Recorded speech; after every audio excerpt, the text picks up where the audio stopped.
proses ke sini pun itu makan biaya yang banyak lah. Biayanya mahal ya. Iya mahal. Jadi kalau niat kerja mah ya dijalani dulu lah. Ya begitu kalau dijalani, kalau udah niat kerja mah ya nggak mungkin sampai bertahan sampai sekarang.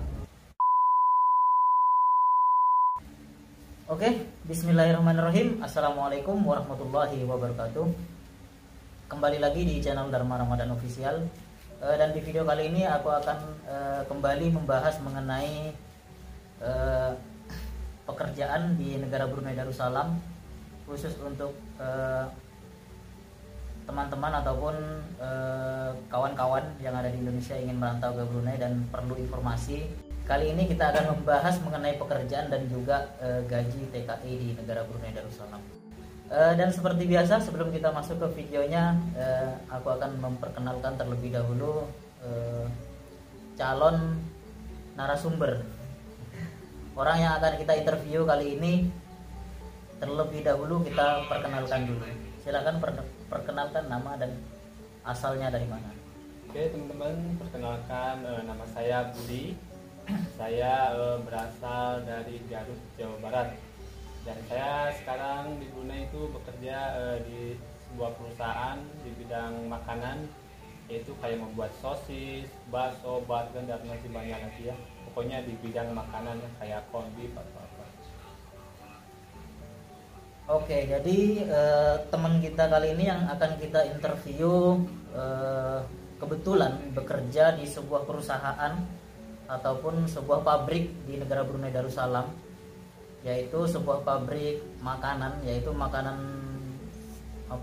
makanan siap saji ya, makanan siap saji ataupun seperti sosis dan corned beef dan lain sebagainya. Jadi kita akan mulai bertanya dari waktu bekerja terlebih dahulu. Kalau waktu bekerja sama lah kayak halnya kita masuk jam 8, rehat kan, rehat jam 12, 1 jam rehatnya kan, masuk jam 8, selesai kerja pukul 12, rehat sampai pukul 1. Setelah pukul 1 masuk lagi, terus sampai jam 5 itu rehat lagi. Jadi masuk jam 8, rehat pukul 12, masuk lagi pukul 1, terus kerja lagi, masuk lagi pukul rehat pukul 5 dan pulangnya nanti jam 7 malam. Jadi kerjanya itu hampir 12 jam ya. Hampir 12 jam ya. Iya, 12 jam. Cuma rehatnya 2 kali, yaitu tengah hari sama sore lah. Oh, jadi untuk waktu bekerjanya sendiri itu lumayan lumayan panjang ya, hampir 12 jam.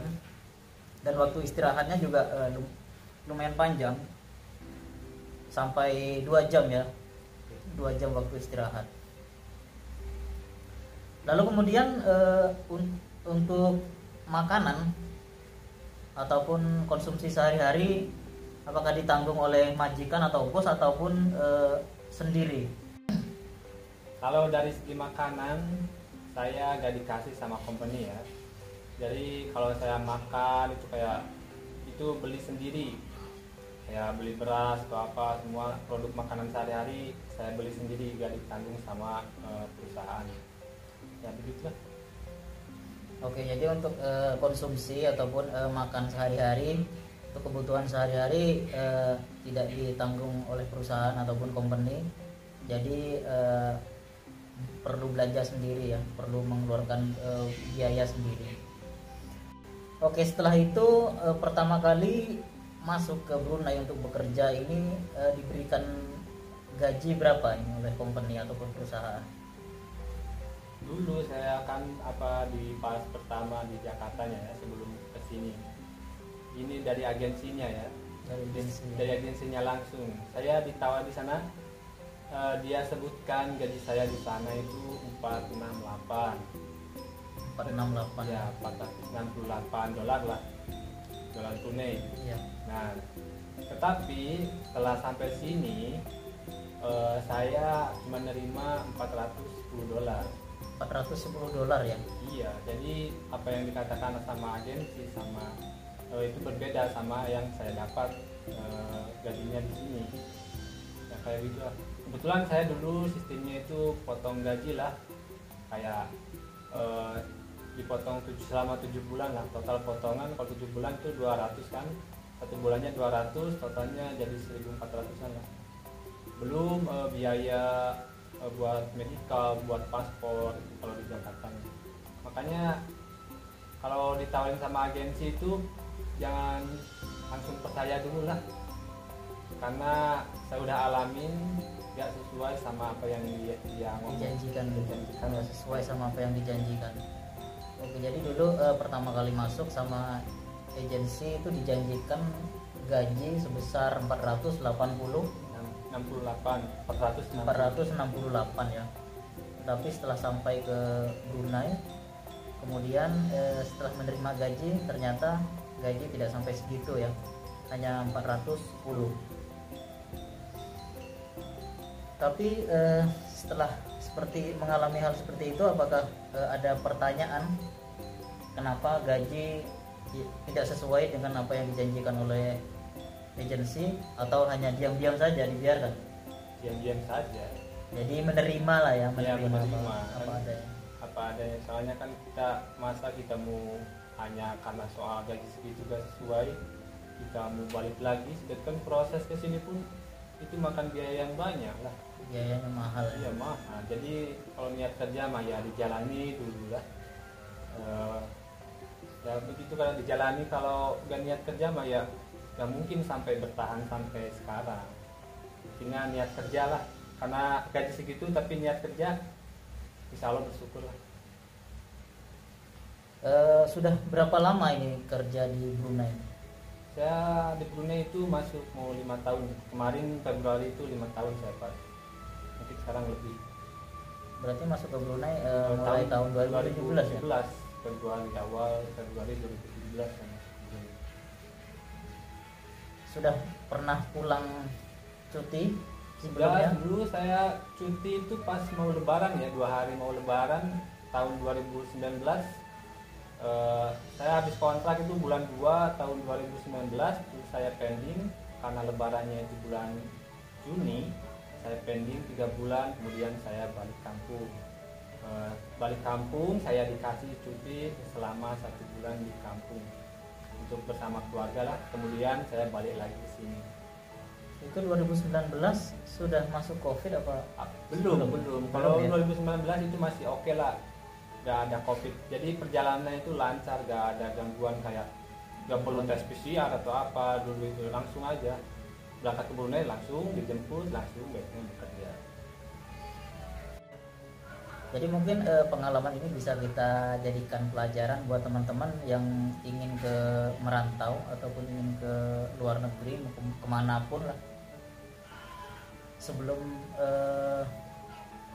memutuskan untuk bekerja ke luar negeri, sebaiknya terlebih dahulu kita tanyakan kebenarannya yang lebih baik lah. Kalau bisa bekerja ke luar negeri itu kita melalui teman ataupun calling visa. Kalau kita melalui agent, mungkin kita akan merasakan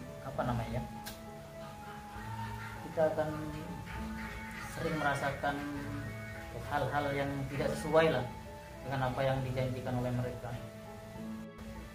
Tadi kita sudah membahas mengenai gaji. Kita sekarang akan membahas mengenai fasilitas yang diberikan oleh perusahaan ataupun company.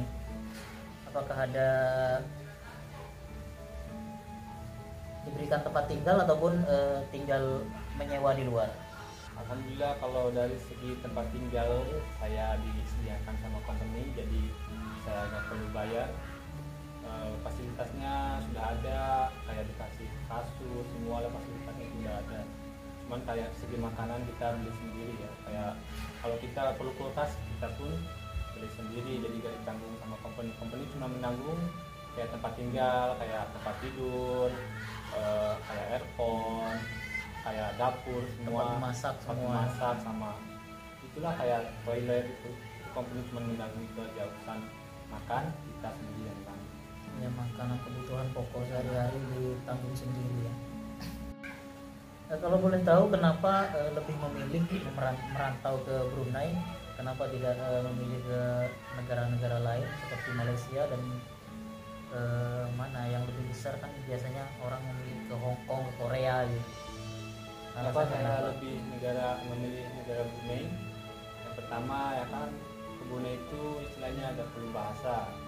Jadi bahasa sehari-harinya itu pakai bahasa Melayu. Kadang kalau kita pun pakai bahasa Indonesia pun orang sini pun pada paham lah, sebab orang sini pun suka lihat TV-TV atau acara-acara Indonesia ya. Jadi kenapa saya lebih ke Brunei? Sebab ke Brunei itu biayanya itu tidak terlampau mahal lah, kayak di Korea itu bisa menghabiskan puluhan juta biaya. Tapi kalau ke Brunei dulu ya 2019 itu saya masih habis di bawah 20 juta. Itu sistem potong gaji. Yang selanjutnya karena negara Brunei itu negara Islam ya, jadi dalam segi ibadah kita itu udah susah menemukan kayak masjid, sebab di sini mayoritasnya beragama Muslim.